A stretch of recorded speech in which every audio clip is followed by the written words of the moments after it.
Hello student, मैं एकता सिंह आप सभी का ज्ञान चैतन्य चैनल में बहुत बहुत स्वागत करती हूँ। आज के इस टॉपिक में हम बहुत ही इंटरेस्टिंग टॉपिक के बारे में पढ़ेंगे, यानी कि बंगाल के गवर्नर जनरल जितने हैं उसके बारे में डिस्कस करेंगे।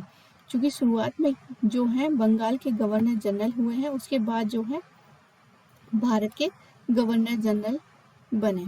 तो यहाँ विस्तार पूर्वक से नहीं, सिर्फ शॉर्ट रूप में देखने वाले हैं। तो शुरू करते हैं बंगाल के गवर्नर जनरल। तो यहाँ पर जितनी फोटो हैं उनके बारे में ही डिस्कस यहाँ पर करेंगे। तो शुरू करते हैं। सबसे पहले है कार्नवालिस। कार्नवालिस के गवर्नर 1757।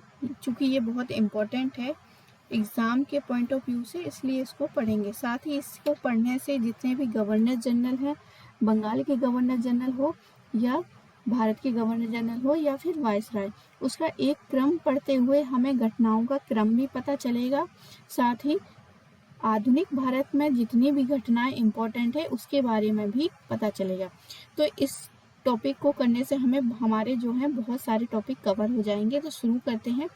सबसे पहले है क्लाइव। क्लाइव जो है 1757 से लेके 1760 ईस्वी तक रहते हैं और फिर ये दोबारा आते हैं 1765 से 1767 तक रहते हैं और फिर उसके बाद ये क्या है, आत्महत्या कर लेते हैं।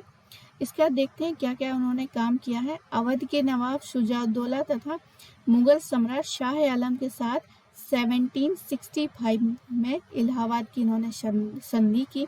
तो इलाहाबाद की संधि किस गवर्नर के समय हुआ? तो आंसर होगा हमारा क्लाइव। आगे है बंगाल में द्वैत शासन स्थापित किया किन्होंने? क्लाइव ने। श्वेत विद्रोह हुआ था। श्वेत विद्रोह, तो श्वेत विद्रोह क्योंकि इस समय क्या है, जो अंग्रेज थे उनके ही सैनिकों में विद्रोह हो गया था, तो इसलिए इसको श्वेत विद्रोह कहते हैं।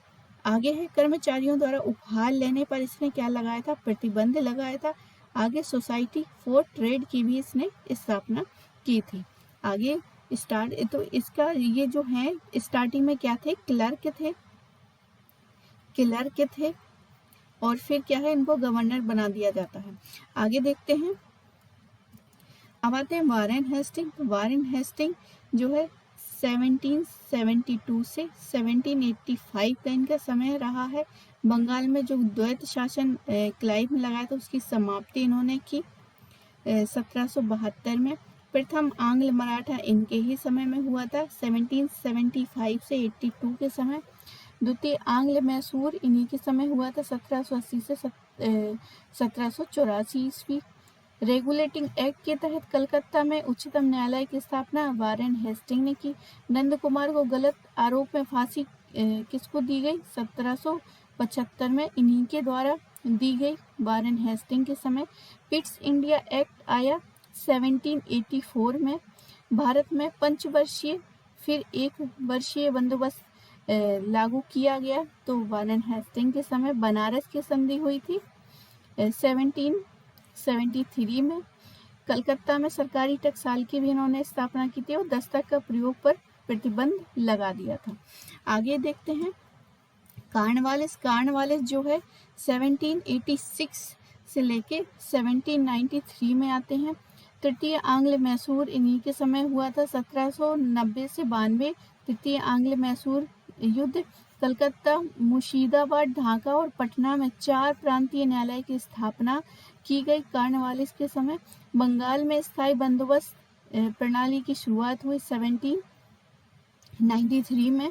भारतीय नागरिक सेवा के इनको जनक कहा जाता है। यहाँ से यूजीसी नेट ने एग्जाम में क्वेश्चन भी पूछा है, तो इसको याद रखेंगे। न्यायिक क्षेत्र में शक्ति के पृथक्कीकरण का सिद्धांत के जन्मदाता हैं ये। कार्नवालिस संहिता 1793 में कार्नवालिस संहिता। रेवेन्यू बोर्ड की स्थापना इनके द्वारा ही की गई। आगे देखते हैं सर जॉन शोर आते हैं 1793 से लेके 1798 के बीच। इन्होंने बहुत ज़्यादा जो है काम इनका नहीं आता है। कुछ इम्पोर्टेंट जैसे निजाम और मराठों के बीच क्या है, खुर्दा का युद्ध हुआ था। 1793 में चार्टर एक्ट पारित हुआ था और देसी राज्यों के प्रति तटस्थता की नीति जॉन शोर ने अपनाई थी।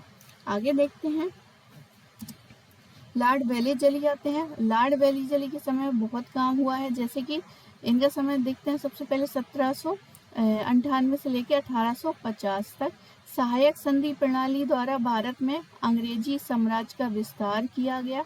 तो सहायक संधि प्रणाली किसके द्वारा प्रसारित की गई, विस्तार की गई? तो लॉर्ड वेलेजली। आगे है चतुर्थ आंग्ल मैसूर 1799 में इनके द्वारा ही संपन्न हुआ। आगे है द्वितीय आंग्ल मराठा युद्ध 1803 से लेके 1804 में।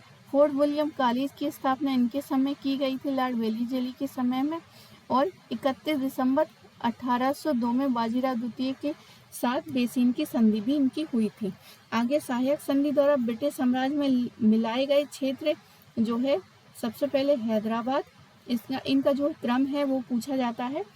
तो सबसे पहले हैदराबाद 1798 में, 1801 में अवध, मैसूर जो है 1799 में, मराठे 1802 में, भोसले 1803 में और तंजौरों को मिलाया गया, तंजौर को 1799 में। तो यहाँ से जो है यूजीसी नेट क्वेश्चन पूछती है, सहायक संधि से भी पूछती है, बाकी सारे इंपॉर्टेंट फैक्ट हैं।